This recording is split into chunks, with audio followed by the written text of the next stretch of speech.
What's going on, party people? Welcome back to the Marcanine podcast. Today's special guest is someone whom you may recognize from his many roles in Mobile Suit Gundam as Ryuk from the English dubbed version of Death Note, or you probably have recognized his voice as the first ever North American voice actor as Vegeta from Dragon Ball Z. Please give it up for Brian Drummond. No reason to act surprised. I am the Shinigami Ryuk. You cocked me up! Judging by your laughter, you've already figured out that what you have is no ordinary notebook. You talk big, but you can't back it up, can you? Look at how many people you've killed in only 5 days. Most are reluctant to write this much. Vegeta will rule the universe. Welcome, Mr. Drummond, to the podcast. I can't tell you how excited I am to have you on. This is truly an honor to be able to talk to you. Well, thanks for having me. I appreciate you being able to be here. It's great.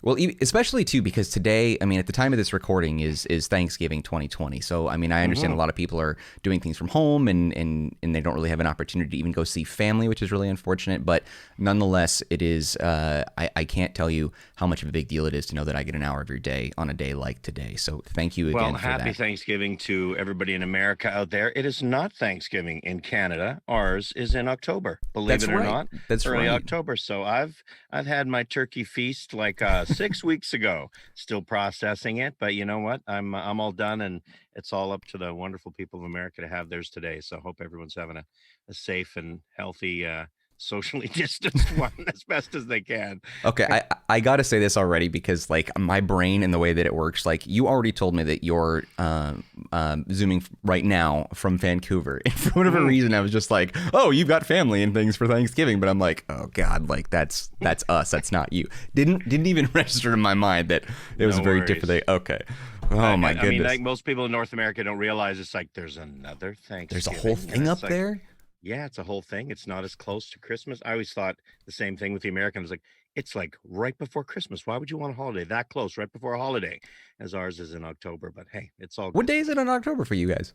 Well, it changes. It's not a specific, just like yours. It's the second weekend of every October. Crazy. Second weekend. Huh. So it could be early October if the first weekend was the first and the second. It might be the 8th and the 9th. It could run the 14th, 15th. Second Monday of every. Okay. Well, that's the American public schooling system there for you. Not that they really teach us about anything outside of America, so it's very compartmentalized in my head that our Thanksgiving is like the only one. But I digress. Okay. Anyway. This is a super big deal, and this is on a level with how the very first podcast episode that I did with Ian James Corlett, not Corlett. I'll call him Corlett. Ian Corlett. He can hear me say it. Come on, Ian. We all say your name as Ian Corlett. Oh God! No, don't worry about it. It's Corlett. It's fine. Ian Corlett. Ian Corlett. Your first role.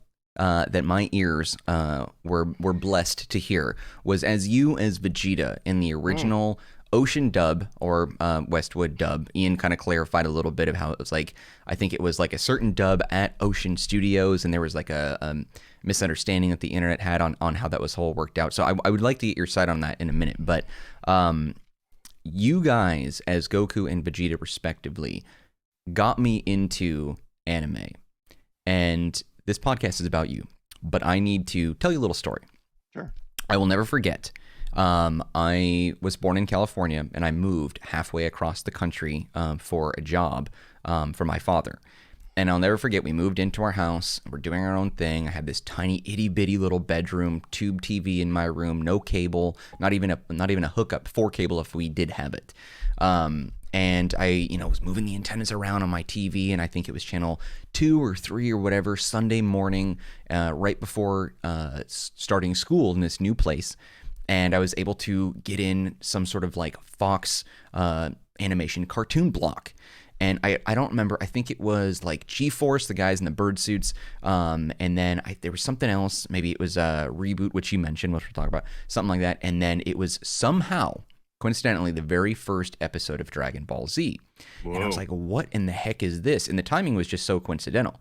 And so I started getting into it, and I started watching it. And when you first came on as Vegeta, like that changed how I viewed animation.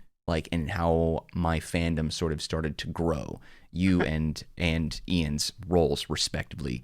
So I need to thank you as well for that, because that had such a big part of my childhood and my adulthood. That's a huge thing for me. You pretty much shaped how I am somehow with your voice performances as that character. Oh, wow. I have an extra child, my own 3, and yourself. That's 6. And well, that's cool. And I gotta say, like, I want to know more about your experience in that, but also too, I also want to illustrate how devastated I was when it got to the episode change in the Guinea Force, where you were removed, and Chris Sabat, who has now fine-tuned the role, and has been a big part of everybody else's childhoods, like after my generation. But man, that hurt so bad when you left that show, and So I guess this is how I want to start, because there's so much we got to talk about, and we only have just under an hour to do it. I want to know more about your role as Vegeta, how that impacted you and your career in voice acting, how you got involved in it, and what it was like to have to adjust and pass on the reins, or the torch, as it were, to someone like Chris in Funimation after the studio location change. Talk to me about that. Fill my ears with your knowledge. I need to hear this.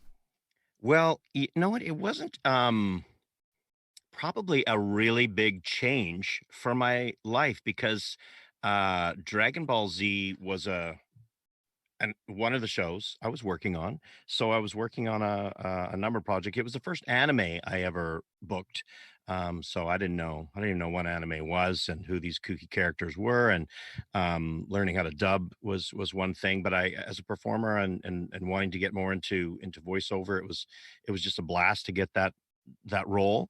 I didn't even know how significant he was to the series. I didn't know if he's in 10 episodes or 300, or how no knowledge of that at all. I was just given a character description, and all I can remember from the character description were is words really in my mind. I'm sure there was a full write up, but I just remember not even actually getting a visual. All I think I really remember seeing about this character, because sometimes they don't give you the picture first, you just get a character description, and there might have been one, but I can't remember, was that he was diminutive in size, not a big guy. So I think I tried to make my voice a little smaller, maybe thinking that he wasn't that big. Also, they said he's an alien. I was like, oh, he's a small alien guy. But then he said he's a prince as well from his planet. He's a prince of his own planet, a planet named after him. He's extremely powerful and arrogant, full of himself and rage, and can really just pretty much take out anything he wants. He's that strong.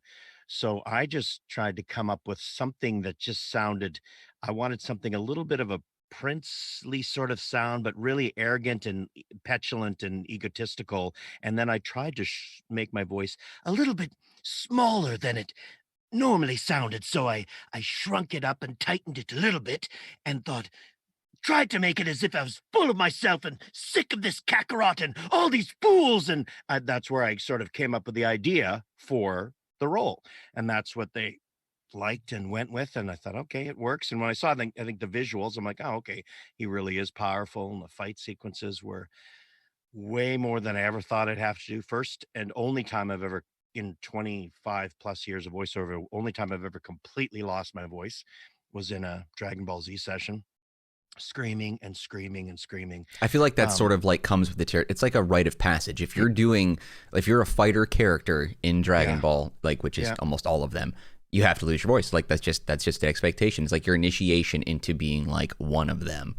Well, and we had this is, part of the problematic issues of, we had dubbing was still relatively new in our area. It was like the wild west of figuring out Japanese anime and how to put it together, how to write for it. Like, the writing was weird, the putting it together was weird. Everyone was figuring it, the performing it. We were all figuring it out at the same time, because it was pretty new to Vancouver, and I think maybe Ranma was being done up there and a couple of other things. So it was just kind of getting rolling, and then this show showed up.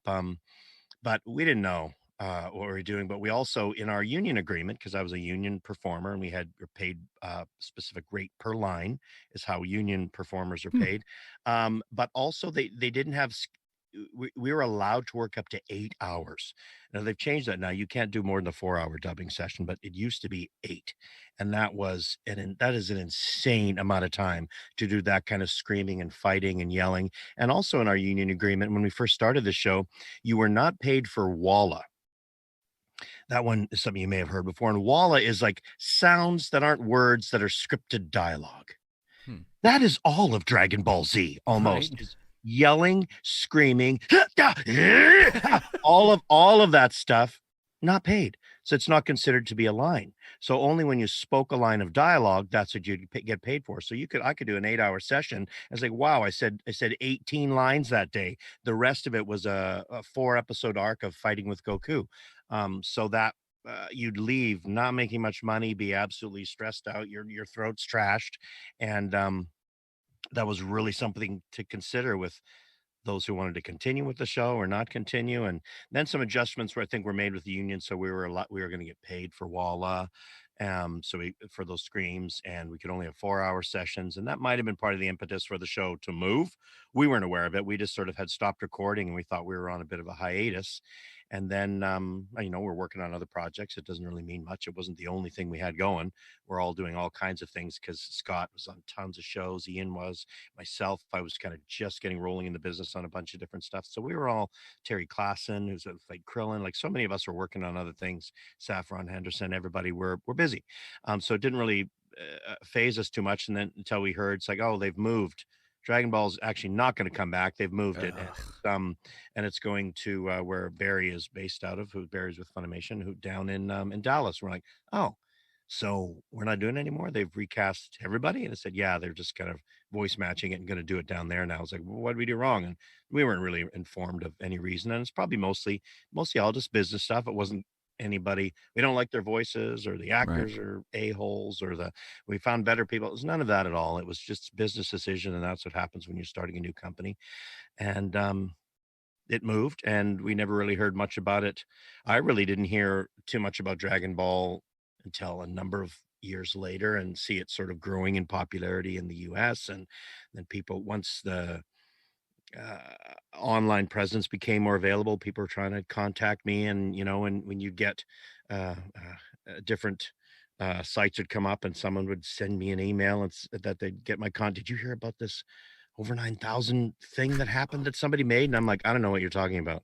It's like, yeah, it's this meme thing that made where some line you said, they do it over and over again. And I was like, I'm like, over what? Like, I don't remember delivering a line. I don't remember ever saying that it. Is so important. I need to chime in and say that while Chris Sabat is the current Vegeta, you were the one who initiated that meme unknowingly. That meme is based off of your original run. Like, that was not his. Like, he did it after the fact, and then now he's got a lot of, like, merchandise and capitalizing on that. But that was you. You were the one who did it first, and then you were the one that built that, if I'm not mistaken. Merchandising capital. I got to talk to him about that. Wow. Oh, like the T-shirts and, like, different, like the brand. I think he even has a website, over9000.com or something like that. I mean, he's taking it to a whole new level.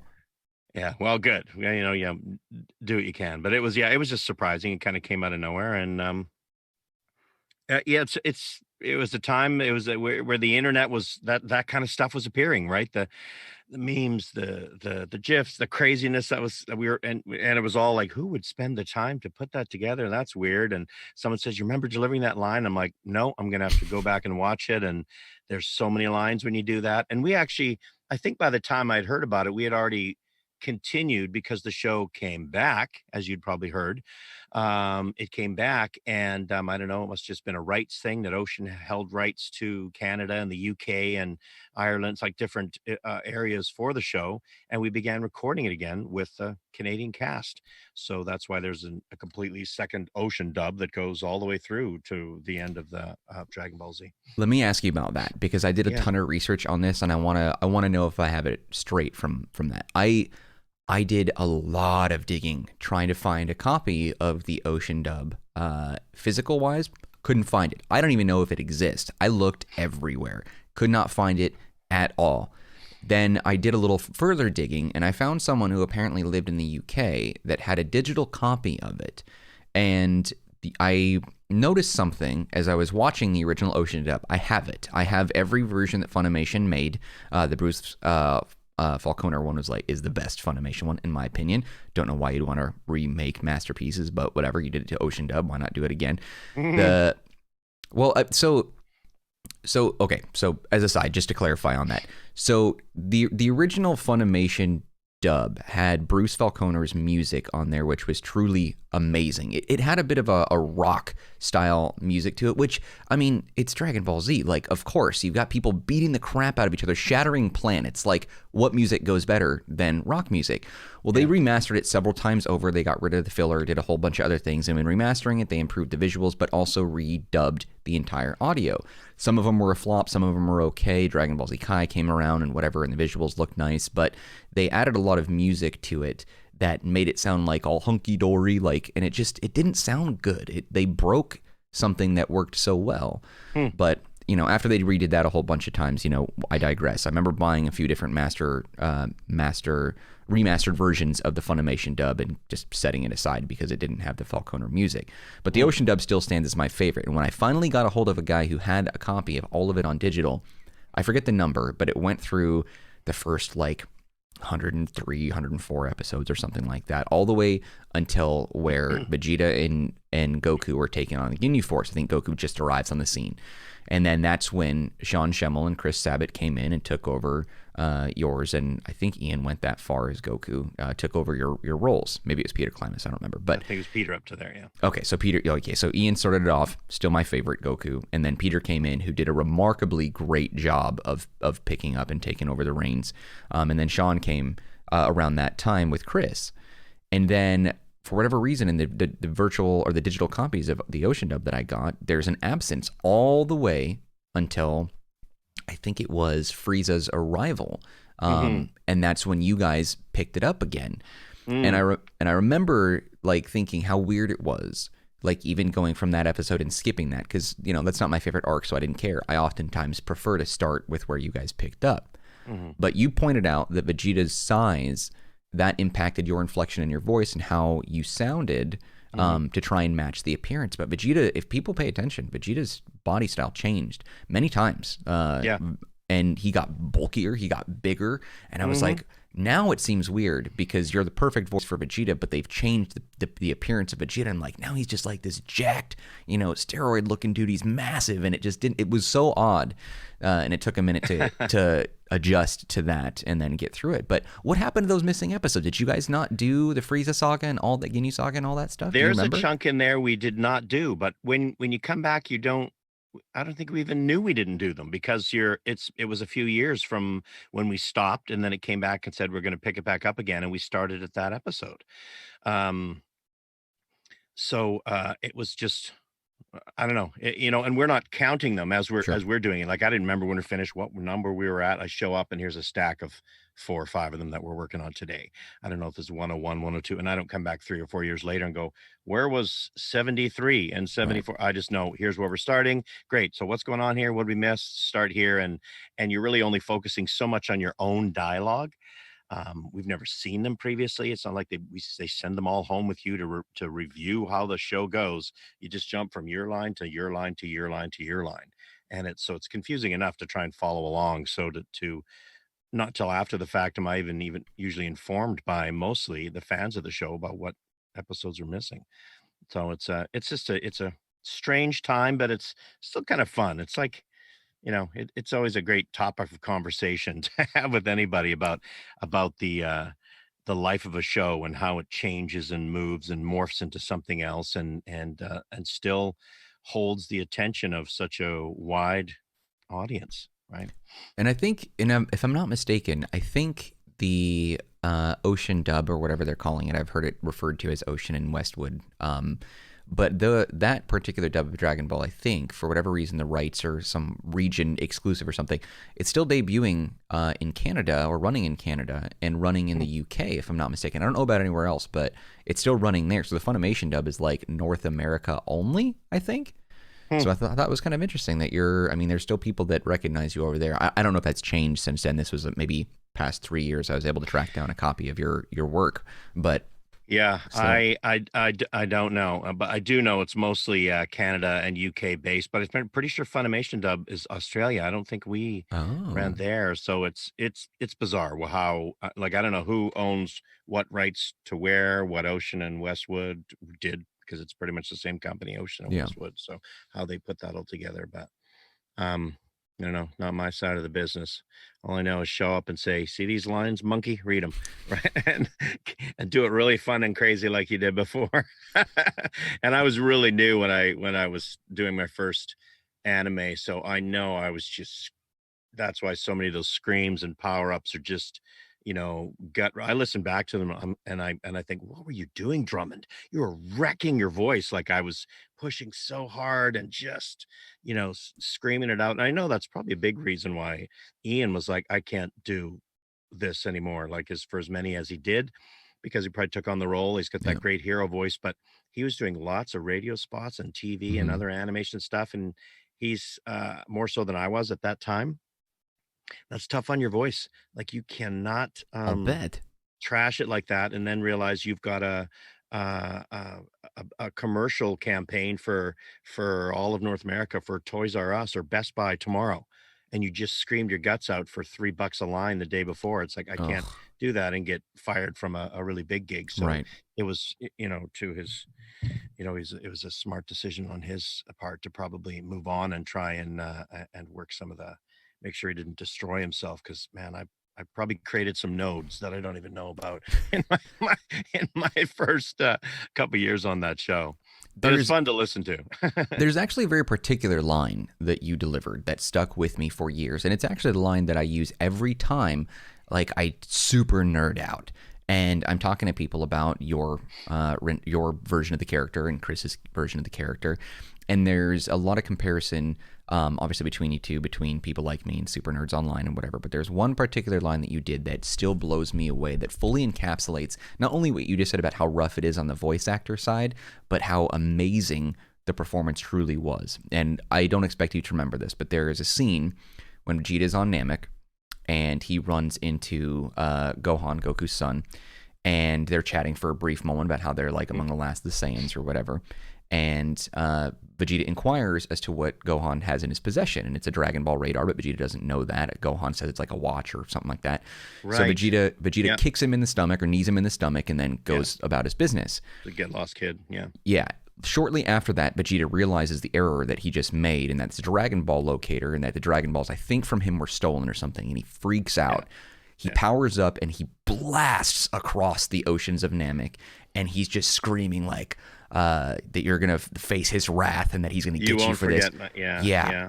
Oh my god, that is I can't tell you how many like uber nerds I've like bashed for preferring Chris's voice when I show them that, because it's so easy to be like, Chris has never been able to do anything with that. Chris is amazing. He's a remarkable voice actor and he's done so much more than Dragon Ball Z. But like, as I told Ian, it's like, this is a stepping aside, but then coming back to relevance on this.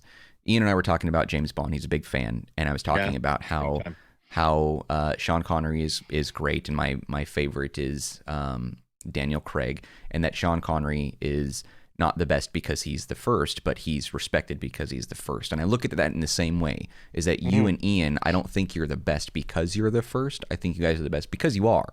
And then you guys just happen to be the best. And then every voice actor that came to replace or take over roles that you or Scott McNeil, who was Piccolo, that you guys did, they've sort of modified their approach to the characters based on what you guys have done. But you know what? I grew up hearing you guys first. I grew up being mad about the Funimation change, and then I ended up working with Funimation and getting to know some of those guys on a personal level, and I respect them. But you guys are it for me. So I don't know. But you say that to all your guests.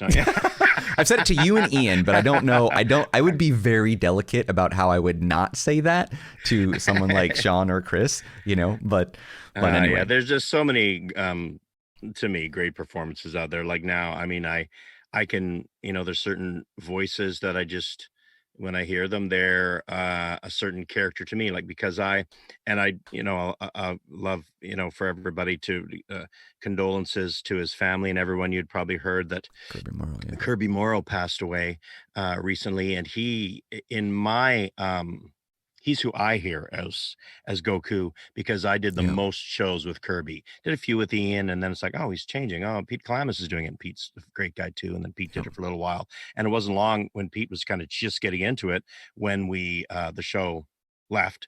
And then when it came back, Pete's very busy in film and TV, does lots of TV series Yeah. work stuff. So he was too busy. They probably went back to him, and he wasn't able to. And they got Kirby. So Kirby was someone who I did hundreds of episodes of the show with, that's who I hear.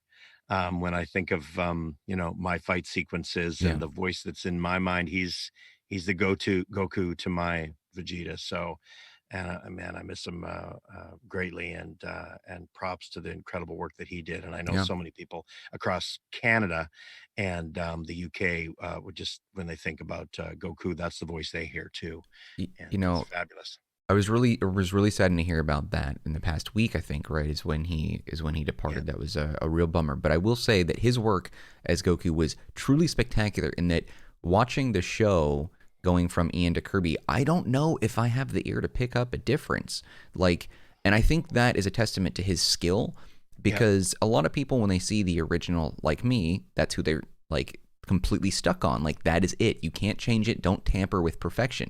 He comes in and he's able to pick up the role, and I don't know if I remember hearing a difference, which means that he was able to completely emulate the foundation that Ian had put down, which is truly fantastic. He did a lot of other work too, a lot of other animation and stuff like that. And we worked on so much Gundam Wing and Vision of Escaflowne, which is a big one too. And there were a lot of shows we worked on together in those early days at Ocean.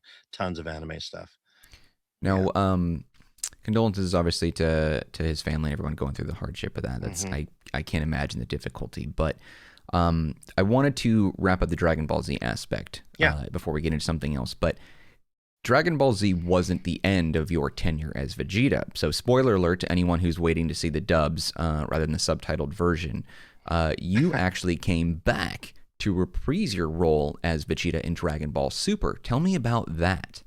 Yeah, well, I met Chris at a couple of conventions, and we chatted back and forth, just DM'd on Twitter or texted, and just a fabulous guy, and had created a bit of a relationship there.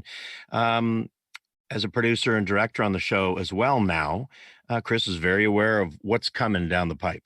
Right. Usually as a performer, and I didn't produce or direct on this side. I was just coming in as Vegeta, so I didn't really see the episodes of what's coming. But he's very aware of this copy version of Vegeta that was coming, which I think in the Japanese version is played by the same performer, plays both copy and Vegeta, Ryo Horikawa. But the Chris just thought it might be. I don't know if it was a combination of dealing with anyone else who came up with the idea, but I'm going to give Chris the credit that there was an idea of to throw a little bit of an Easter egg to the fans and something fun, if that copy voice was the sort of the original Vegeta voice.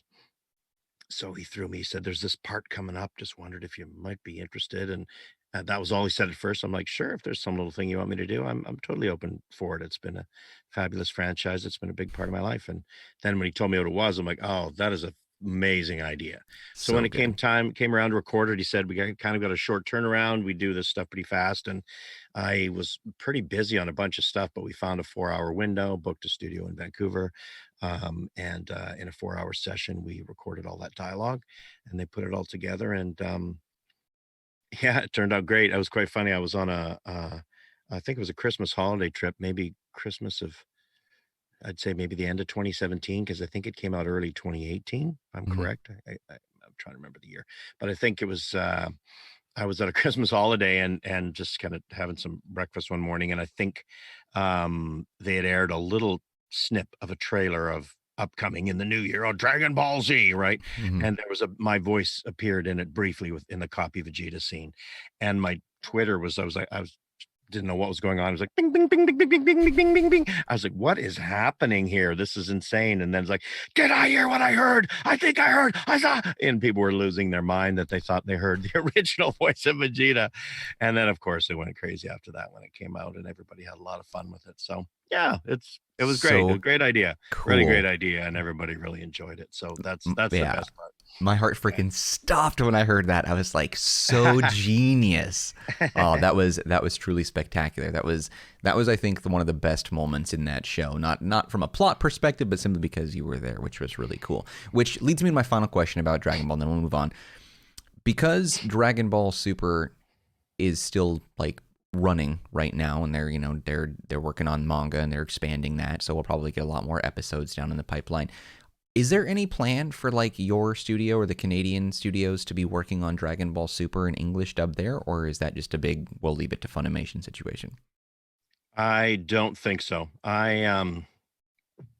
Yeah, I don't think probably as big as the property is now that I would guess Ocean doesn't hold any of the kind of rights that they had early on. There might have been something that they had some kind of rights legally when it first came to Canada to record there, when it wasn't really anything at that point, like but Yeah. before it was even airing, that you had the ability to do that at a limited cost.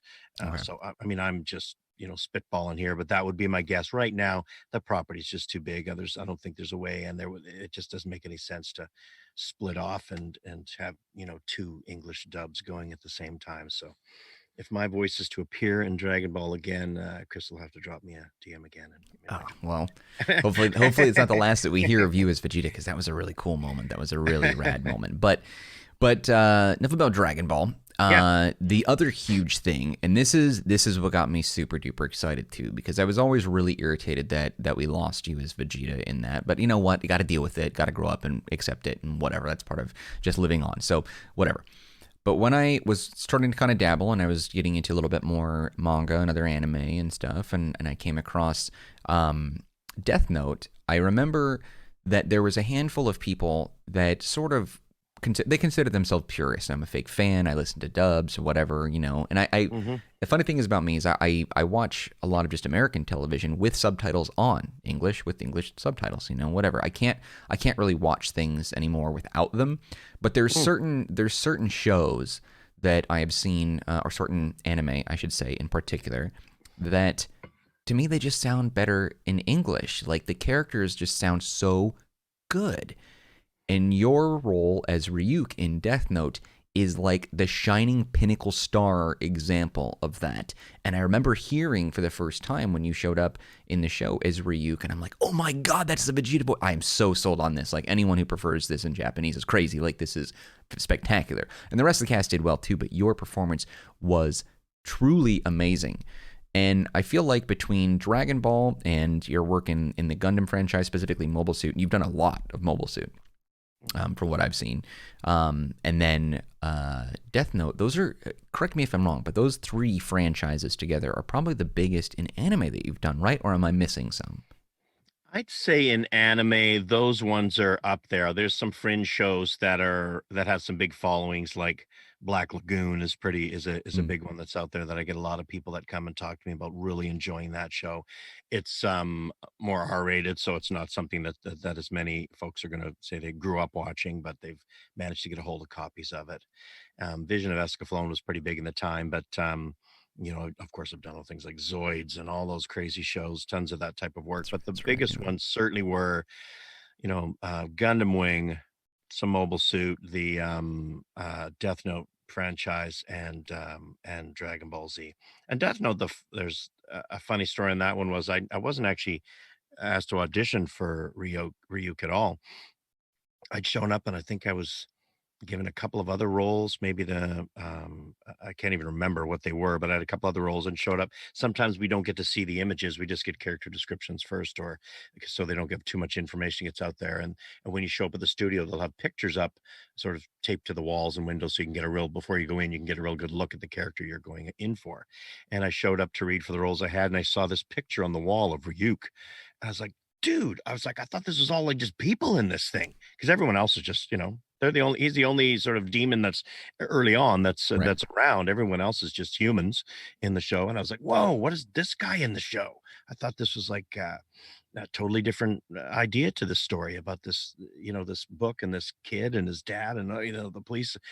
and then I saw that image, and so I grabbed the sides for it, and then just asked the director Carl, who has worked with on Dragon Ball Z and tons of other stuff, and I said, "Is it okay if I read for this guy too? He looks really cool. I don't know if you're trying to voice match or make something." He said, "Well, we're trying to stay in the range of what was done before. I'll play you, the Japanese version. Have a listen, and then just give me your vibe on what you think you want to do." So I didn't actually get to study the sides, do anything. I saw them. He played for me the a Japanese voice ref, and I remember the first thing I heard was this sort of laugh. And I thought, oh, that's a great kind of base of where to start this sort of right, does that kind of fun, kind of raspy. He was just had that sense of humor about him and really enjoyed what he was watching. And then I just jumped in and read that one, and I didn't get any kind of a call back for any of the other roles, but I got Ryuk, and it was fabulous. I was so pumped to get it.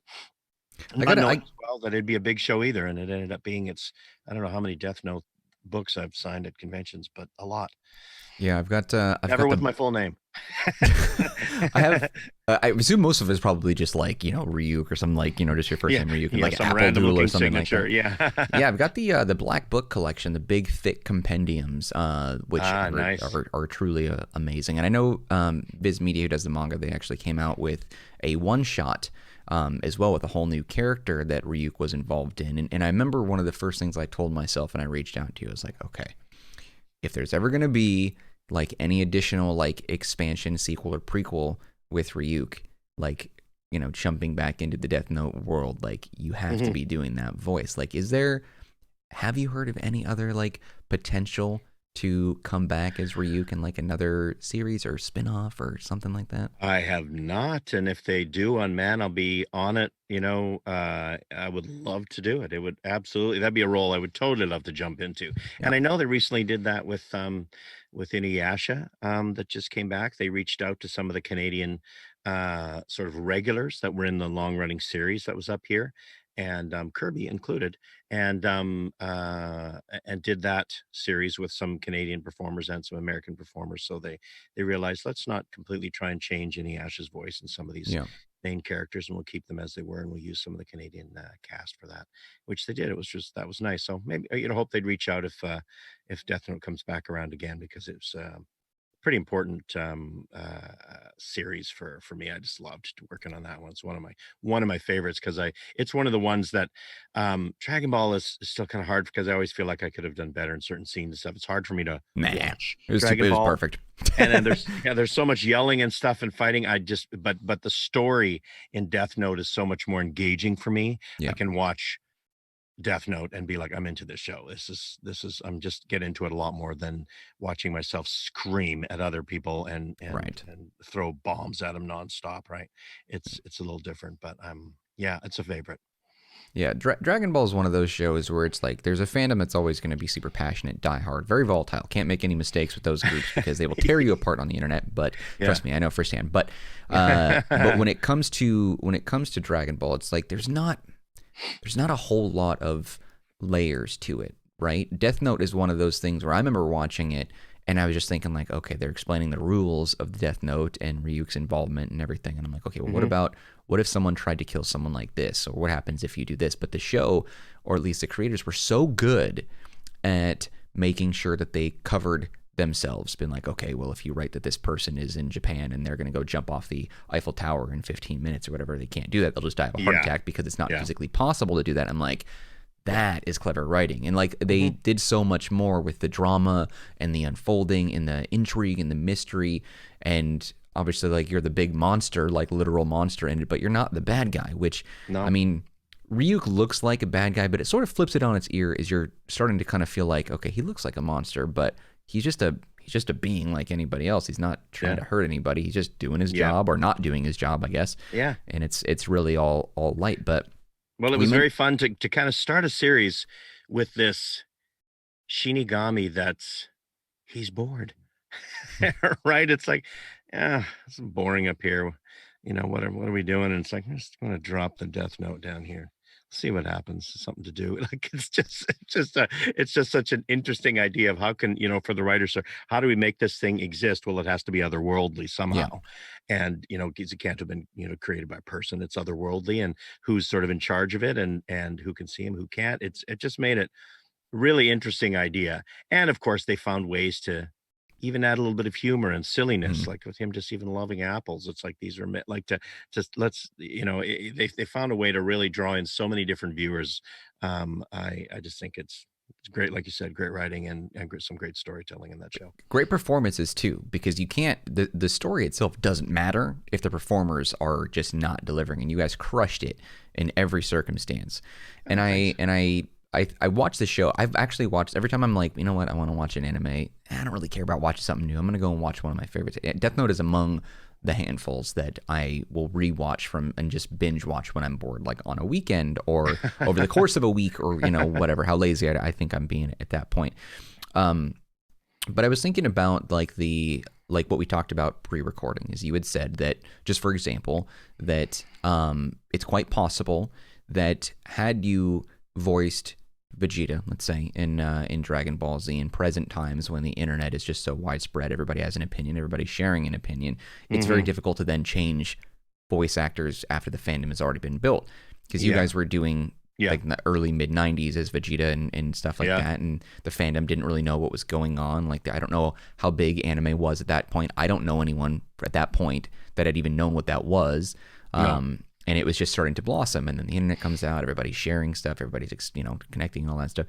But now I feel like that is a very true statement for something like Ryuk in Death Note. Your voice is so iconic and associated with that role, there's just no way they could replace you.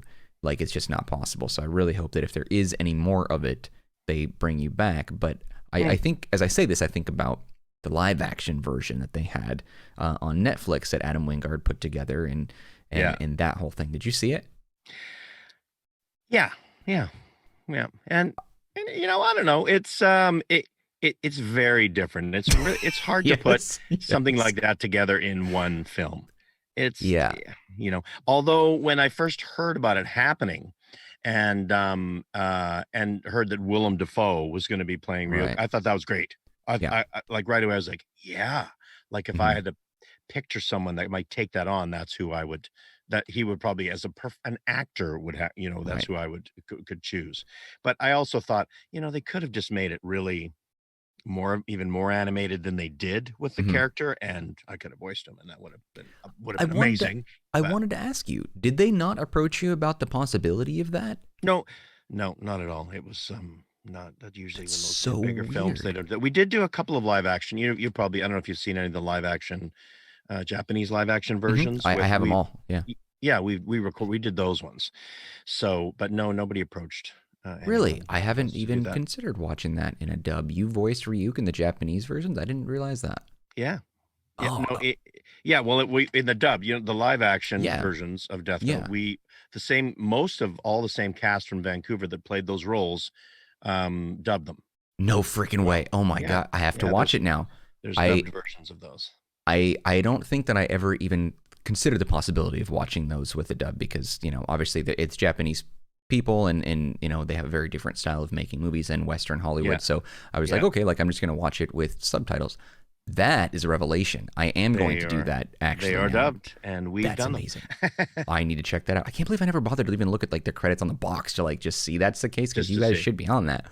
Well, the Death Note movie, I remember being very hyped for that. Only because I had saw Ryuk's early art style in the live action one and the English one on Netflix respectively, and I was like, this is gonna be really good. And they started like casting people I never heard of, but I was like, okay, like that, you don't need big names. And then they were like, Willem Dafoe. I'm like, well, I mean, I guess if you are gonna have one bit of star power in there, Willem Dafoe is the only like actor I think that could do that role if you're not going to do it. I couldn't imagine any other actor on the planet doing it other than Willem Dafoe. But I'm like, really would have liked it if Brian Drummond came in and did that, because that would have been, legit. But I'm not going to lie, that movie, I did not like that movie. Was not a fan of how they handled that. And I remember I direct messaged Adam Wingard prior to the movie coming out, and it was just a brief exchange, talking about the movie. And then after that movie came out, I can't tell you how many people tweeted that they wanted to put Adam Wingard in their own Death Note if they had one, because of how that movie came out. And he left social media, completely left social media, all literal death threats by how they handled that movie with, Willem Dafoe as Ryuk being the only positive that I had seen. And I I remember when I wrote a review for it on my website, I was not very kind. I wasn't like mean. I would never write a death No, threat or something no, like that. But I'm never like, appropriate for any performance. Just for yeah, everybody out there, yeah, you hate a performance, death yeah, threats, never, not never, appropriate ever. in for anything. Period. That just like doesn't appeal to you. That's fine. There's plenty of Yeah, performances I've seen. It's like and that's what I liked. That yeah. did not appeal to me. I'm not watching it again. Mm-hmm. Done. Yep, That's it. Even and if that's what it's your happened. favorite thing. Yeah.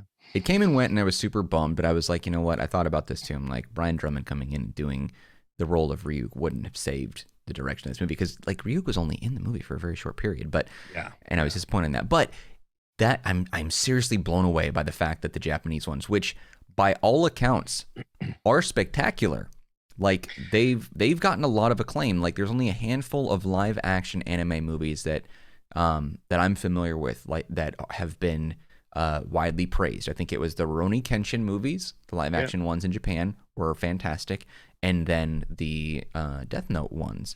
They're not the anime, which Yeah. they're not as great as the anime, but Of course. they're not bad. They're Yeah. not bad. There's some things you can and can't do, and you got to take some creative Yeah. liberties, which people need to give an understanding of the wiggle room that needs to be provided to the writers and the creators Yeah. and everything, that are trying Yeah. to put together a live action movie. But I don't know if I'm going to be able to. By the time we're done with this interview, I'm still going to be thinking about the whole way through that you have the voice in the live action. I don't know what I'm doing this weekend. Could be spending time with family for Thanksgiving down here, Yes, but I'm like, nah, I got Where some Death are Note that I you? got to be watching. He's watching more Death Note.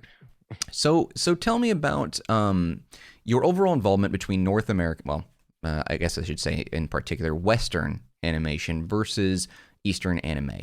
I mean, is there a preference one or the other? I know they're different, but if you were like, okay, if I have a choice between doing one or the other, maybe it's like there's no difference in pay or whatever. It's just a project and you're equally passionate. Like, is there one that you would choose over the other and why? Well, yeah, that's a good way. That's a good way to put it. If there was no difference in pay, I think I'd still choose um prelay work because if there's a way you could do the dubbing work and you could do it as a group, as performers, so many of us, and I know everybody's not like this. Mhm. I prefer, and this has been challenging year for that because it's Yeah. been 9 months of not being able to work with anybody in the studio. All the projects we do are by ourselves now. We go in one at a time, record. And you might see somebody on the way out the door when they record their role, but I always love being in studio with other performers. Yeah. Dubbing, it's you're by yourself with an engineer and a director. You're just by yourself. You're only doing your dialogue. You never get to react off someone else delivering a line to you, and it makes you deliver a line a certain way. You just have to just think of how they might be saying it to you if it hasn't been done yet, or you can't listen to it. It's it's not nearly as fun. Yeah. Pay wise, it does pay way less to do that kind of work than it does the prelay work when you're coming up with the characters on your own. And prelay being we record everything first and then it's all animated after the fact. But I love doing that work. That kind of work is what drew me into. I mean, I trained in for the stage and did children's theater and live theater and did some film and TV in Vancouver in the early '90s on all the sort of random stuff that was happening here, like Stargate and X Files and all the bits and Yeah. pieces on some of those shows, and fell into voiceover because I thought, oh, this sounds kind of fun, and just loved it and was like, man, this pays like film and TV, and it is so much fun being in a room with all these people and we're just riffing off each other, and it felt like theater, and it wasn't as stressful as film with, okay, we got to wait 4 hours for this camera setup, don't screw it up, Drummond, or you don't have to worry about that. It's like, hey, you screw this you mess up this take, no worries, we'll just do it again. Just do another one. It doesn't matter as much as opposed to, now we got to bring the chopper in again for that shot. You can't Right. mess this. There's stress in film that's just different, and so I just loved working in the studio doing prelay work. And I don't know if there'll be too many performers that say I just prefer sitting by myself in a room, just doing my lines. I mean, the only positive that's kind of come out of this, COVID, corona apocalypse we live in right now is we usually we're booked for a 4-hour session to do a prelay of whether it's Polly Pocket or whatever it may be, or My Little Pony or some show that's being done. You're booked for 4 hours. You show up and you're in the studio the whole time with everybody working on a show. Now they just do your lines, and maybe they'll book you for 10 minutes to or 15 or 20 minutes, depending on how much dialogue you have, or half an hour, and you go and bang out your lines and leave, but you get paid the same amount for that 30 minutes as when you were sitting with everybody. So I'm like, well, this is an amazing use of my time. Like, I'm getting so much more done in a short period of time, but it isn't, I'd go back in a heartbeat to working with everybody else. It's so much more fun. You know, I was going to ask about that because when I was speaking to Ian, he was recording in like his own sort of makeshift home studio. He had the whole 9 yards. He was like in a little, box. He's got his sound pads and everything like that. Yeah. But I mean, have you had to do anything like that, or the adjustment from doing from home? Like, are you doing a lot of work from home, or is it more so like just popping in the studio, doing your thing when no one else is around, and then there's leaving? more. There's definitely more at home, and sending produced work that comes from home. All the MP3s and audition stuff used to be more of the stuff that would happen in studio. That's all home now. If you can do it in studio, we're not in California. The restrictions are much higher where Ian is working out of right now. So I still don't think anybody going into a studio, or very rarely in California. But up here, the protocols we've been, doing better up here than down there. So they've got pretty great safety protocols, and you're just in and out with a mask. You're the only person in there. The engineers, wipe everything down. You have your own fresh script. You're not touching anything anyone else touched, and then you do your dialogue, you leave. They hose the whole place down, the next actor comes in. So that's how we've been still being able to record shows. So everybody's at least been able to get sort of the same sounding studio production voice work done on a show. We just don't get to work with each other, which is frustrating. I mean, it's been super rough. I know, like, I'm in Orange County, California, and I mean, this is like an epicenter of not that great of decisions during this whole Corona situation, and everything hitting the purple tier. Like, it's been super rough. Like, I'm lucky, like, I can work from home, I can do my thing here, I can do YouTube from home, whatever, that sort of thing. But good God, America's had a rough go of it. But it sounds like Canada's been doing a lot better. Like a lot better. We still have that second wave is still blasting through up here, but I mean it's a quarter to a fifth as bad as it is in the US. So it is better, but I think we really thought we were because we were in the middle of the summer, we were just doing fabulous. Like, there was hardly a single case, but it still even got down to hardly any cases, and it came back around with a second wave, just like you guys, just not anywhere to the degree that it's happening in the US. And we still have some of the anti-maskers up here like you guys do, and it's but just not to the degree. It's kind of times 10 in a lot of areas of the states, that scenario, and I can't quite figure it out. It's just the simplest thing in the world to throw it on and do your stuff outside and go home and take it off. I just don't understand. But it's somehow become some sort of like political agenda somehow, and I'm just like, I mean, you know what? I mean, regardless if that's the case, like, do you remember when politics was just something we kept to ourselves? Like, we didn't really talk about it that much. I mean, whatever. Like, can't you just do the same thing? Can't you just mind your own business? You mind your business. Yeah, not worry about. I remember when I was a kid in the 70s, and all of a sudden we had to wear seatbelts, and I'm sure there are plenty of people who are like, I want the freedom to drive my car, and I'm to sit on the seat. Now you've got to strap this thing across my shoulder, across my waist. Your kids have to be in one. They used to be able to move around. We'd crawl all over the car. Yeah, crawling around the car and all that stuff. And I heard someone make that comparison as well, talking about how there was like a massive movement of people that were like a social movement that they didn't want to wear seatbelts and all that. And it's kind of the same thing. Big time. Kind of the same thing, but it's how much more political it is now is out of control. Like, it was just not, people were ticked about it, but it was not as out of control as it is now. But so overall, though, still working. I still prefer to work. I'm a social person. I just like to, I'd have big parties at my house with tons of voice performers, every year we'd have one or two of them, and I miss it like unbelievably, that I can't see my friends and peers and chat, not just about business, but just about the other things that are going on in their lives in person with a glass of wine or a beer, right? It's just different. And you sometimes get out, you get over zoomed sometimes too. You're doing so many things via Zoom or via online that it's just like, hey, let's catch up online. I'm like, I'm looking at another picture of my, it's not as fun as being able to catch up at a pub, right? Yeah. Well, I don't know. I do look forward to the times where we can get back to a little bit of normality, like especially here in California. And then, if we get some conventions and all that stuff, the next time that you're in town, I will definitely pop by. I'd love to meet you in person and chat about the things that we weren't able to fit into this, what feels like extremely short hour that, makes sense. And we'll have that beer that we want to have. Yeah. What did we miss? What did we not talk about? We got some Death Note in. We got some Dragon Ball in. There's a lot more. The voice acting business, to me, I know I've been fortunate enough to work with a lot of voice actors, not actually like doing voice acting, but chatting with them and talking about them, helping promote some of their projects and all that stuff, and really just a great bunch of people that I've been able to talk to, and I do this, I think, every episode of the podcast when we're winding down and we're about to close off. I know you got things you got to do, and I've got some people I got to talk to for Thanksgiving down here and whatever. But is there any current projects that you're working on that you wanted to bring up, or any charities or anything close to your heart that's a focus of yours? Anything you want to highlight before we say farewell? Wow, what to highlight right now? All I can really think, and I can just tweet this out today, is just we're at the time of year, if there's an opportunity to donate to some of the live performance organizations at all.